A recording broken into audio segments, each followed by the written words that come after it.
Welcome to the Fabulous Lifestyle Radio Show, where we talk about food, fashion, finance, and foundations of life. We are live on KCAA Broadcasting Network, 10:50 a.m., following broadcasts in 102.3 FM and 106.5 FM. We are serving the world one household at a time. KCAA is affiliated with CNBC, NBC News, and NBC Sports. We are sponsored by Sheltered Studios, Fire Up Connect, and Kimiator Peak Performance Coaching.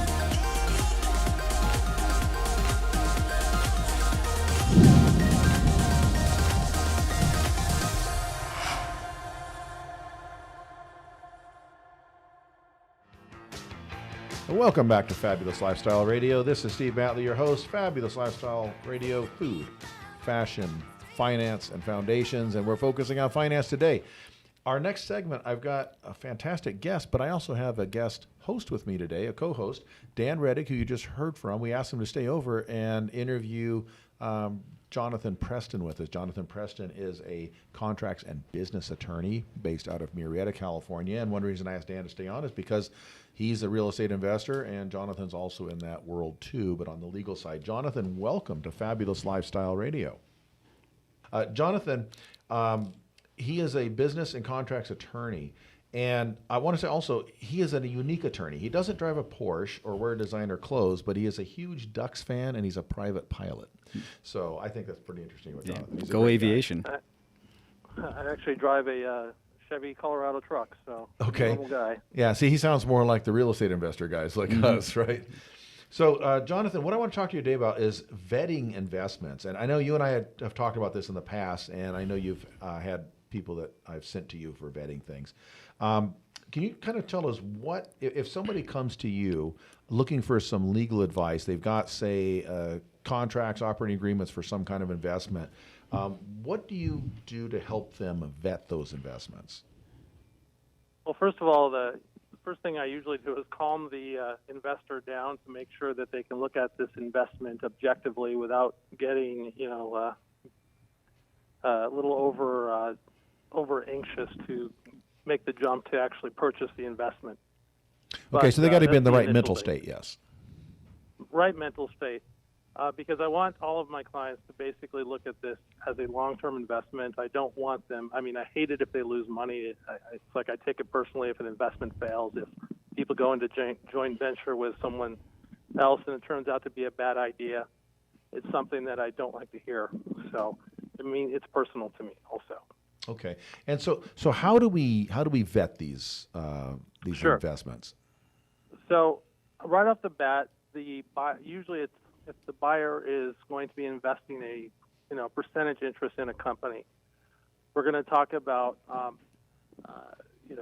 what specific things they were actually buying. So if it's a stock sale, we're going to basically look at the books and records and corporate books of that company to analyze whether the valuations the buyer is giving me make sense for the amount of stock they're purchasing and what that stock includes of personal assets of the company. So it's very clear to get a concise idea as to what the buyer is actually buying. And that comes up all the time where it's unclear because the sellers have an interest in attracting wide interest in their whatever investment offer they're making. The buyer wants to make sure they know exactly what they're getting themselves into. Okay. And that's one of the biggest hurdles. Okay, so let's say I'm going to put Dan on the hot seat here. So, okay, Dan, let's say that you have an investment where somebody approaches you, they want a joint venture, and you guys are going to buy a four-unit duplex, and they want you to put up $150,000 of your cash, and you guys are going to form a little joint venture. Okay, so first of all, Dan, what would your questions be in that particular case as an investor?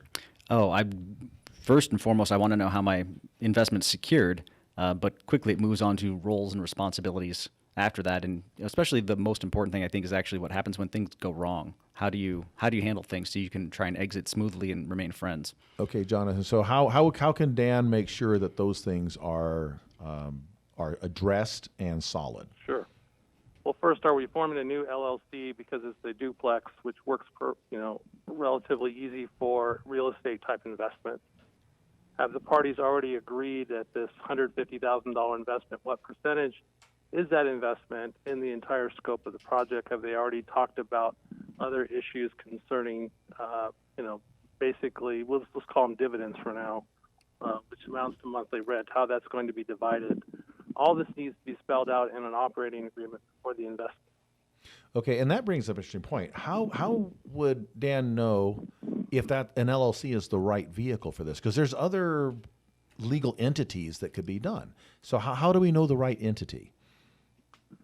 For property ownership, an LLC, which does not require the same amount of formalities as a corporation, still provides you the corporate shield, but less cumbersome reporting requirements and basically annual meeting issues. And it's appropriate in situations for just a handful of investors who are, I wouldn't recommend it if there's a large group of investors, but for, upwards of 4 to 10 people, it would be fine because you could spell out each member's ownership interests in the agreement.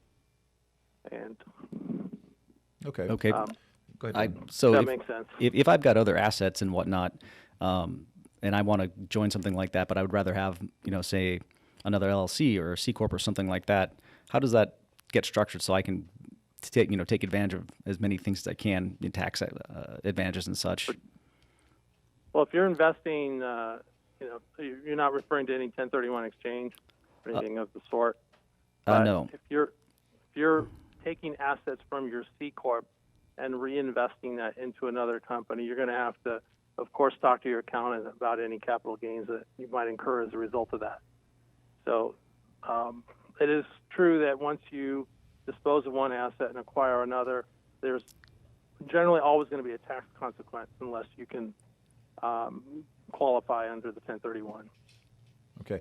Now, what if, to keep it simple, the guy that approached Dan on this deal said, let's just keep it simple and make it a general partnership. We don't need to form a separate entity. How would you advise him on that, Jonathan? I'm not a big fan of general partnerships. And the big reason is liability is spread evenly amongst general partners. So it's not something most lawyers would just simply recommend. Okay. And also, I believe if one of the partners dies, the partnership dies. Is that correct? Correct. And then you have issues with inheritance in that situation. Okay. General partnerships is basically, it's extremely loose, just two people doing business together. It's not exactly something that you would put together for home ownership. I suppose if someone did that, they would basically be tenants in common in a property. So I doubt that would, it probably would not be recommended because it would be too difficult to determine percentages of rent after expenses, et cetera. Okay. So let's add this to the scenario. So Dan lives in San Diego area. The property's in San Diego County, but the partner lives in out of state. Let's say the partner lives in Arizona and suggests that they form a Nevada or Delaware entity. Is that something that you would go along with? That's a common myth that Delaware and Nevada entities are better. You're still going to be taxed in California, so unless you've got some serious corporate issues you want to maintain as far as privacy, it probably is not going to make a big bit of difference for a regular investment in like a real estate duplex or apartment complex or something like that. Okay, so there's no benefit. Is there any downside to it? Well, yeah, double taxation. You're also filing returns in the host state, so that's the downside. Okay. What about the partner who lives out of state? The mere presence of being out of state is not an issue. So there's no reason why anybody who lives out of state could not form a California entity. Okay, would they have to register that in their home state, or how does that generally go? No.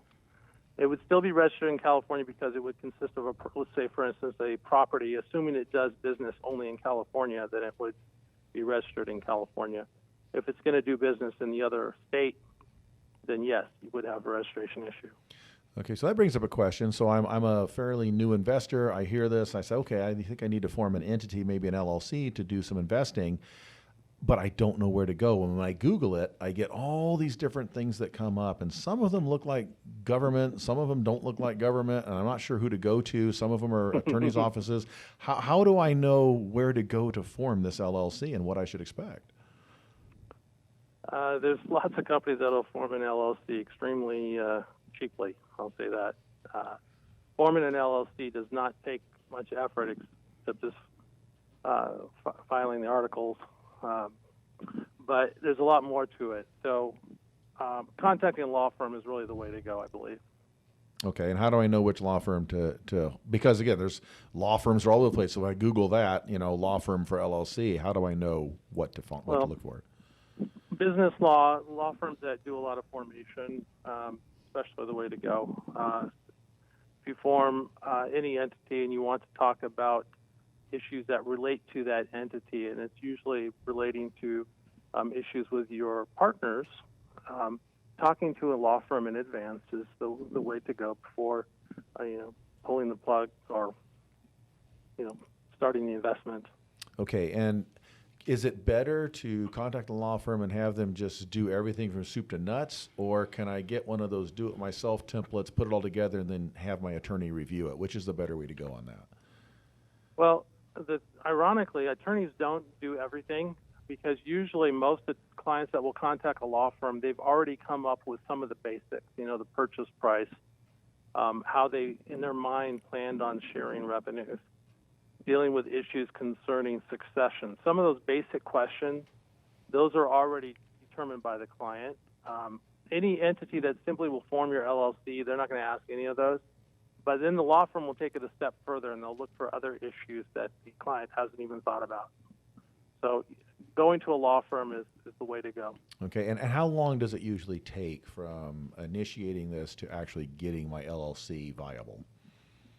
Getting the LLC viable is extremely quick. Basically it's just the filing. Then you get your tax ID, and then you can open up a bank account. That can be done, under a week easily, actually within a few days. But it's more than that. Having the first meeting, having the articles drawn up, that usually takes over 1 month, 2 months, depending on the speed of the client and what their needs are. So I do need to plan a little bit ahead on this. And then the last question on this one I want to ask is, let's say there's a third partner, because Dan and his partner are kind of tapped out and they need a little extra cash. And so now they invite Dan's cousin to come in with a little money. Is that a pretty easy process or difficult to get that person added into that partnership? Depends on the structure. That's why the LLC, assuming you had a mechanism for adding new members, you just follow that.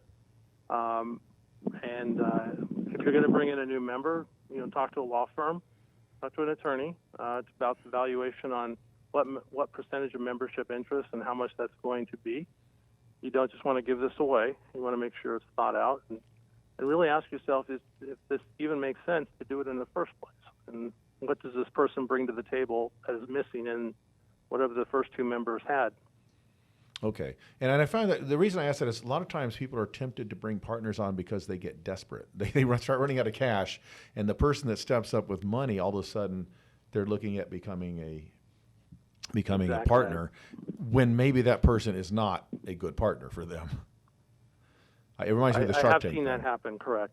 Yeah, I see that. Yeah, it reminds me of Shark Tank, where they come for a little money, and next thing you know, they walk away with $100,000 and they've given away 90% of their company. So. It's unfortunate, but taking on a partner should not be your first choice. It should be about getting a small business loan. That's what you need. Okay. Talk to a lender first. Okay, fantastic. And Jonathan, share a little bit how we can get hold of, if someone listening wants to talk to you about more information, how can they get hold of you? Sure. They can go to my website. It's www.jrplawoffice.com. It's my initials, jrplawoffice.com, or my phone number, office number is 951-461-2500. Okay, so they can go to jrplawoffice.com, or they can call 951-461-2500. Jonathan Preston, at law offices of Jonathan Preston. It's located in Marietta, but you can help people remotely too, correct? Yes. They don't have to come in. We do a lot of Zoom meetings online, so the new norm. Great. And I can personally tell people, Jonathan's not a paid sponsor or anything like that. I've actually used him. So, Jonathan, thank you for being on the show. Dan, Dan, thank you for sitting in as a co-host. This is Steve Matley, Fabulous Lifestyle Radio. Thank you for joining us today, and we will see you next time. Fabulous Lifestyle. We are live on KCAA Broadcasting Network, 10:50 a.m., following broadcasts in 102.3 FM and 106.5 FM. We are serving over 5 million households in the Inland Empire, North County, San Diego, Orange County, and San Gabriel Valley. We are serving the world one household at a time. We are also in iHeart, Spotify, Tiki Live, Ustream, Apple, iTunes, and anywhere with your favorite podcast. KCAA is affiliated with CNBC, NBC News, and NBC Sports. We are sponsored by Sheltered Studios, Fire Up Connect, and Kim Yater Peak Performance Coaching.